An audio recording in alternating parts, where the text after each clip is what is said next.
Ipahigayon ang community-based monitoring system o population census sa usa ka barangay sa El Salvador City, Misamis, Oriental.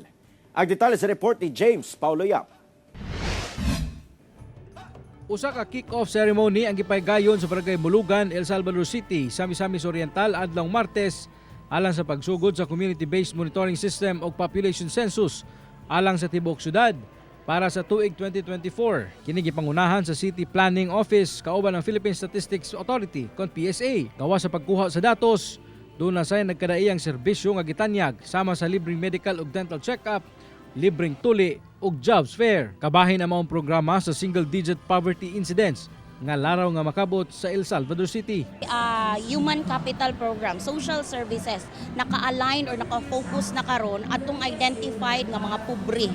So sila ang focus nga tagaan og services aron nga ma-lift ang ilaang well-being. Sumala sa PSA nga ana sa 13.1% ang natala nga poverty incidence sa El Salvador City niadtong 2018. Ag datos nga makolekta sa City Planning Office ug PSA mo'y mahimong basihan alang sa paghatod sa mga hinabang gikan sa gobyerno.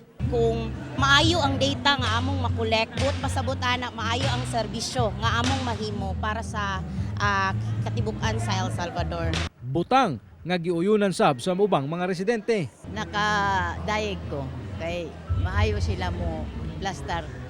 Dalhon jud ka asa ka padto. Magpadayon ang CBMS og POPSEN Caravan hangtod October 2024 o hangtod masuroy na ang 15 ka mga barangay sa syudad. Kauban si Makoy Sempron sa kamera. Ako si James Paulo Yap para sa One Mindanao.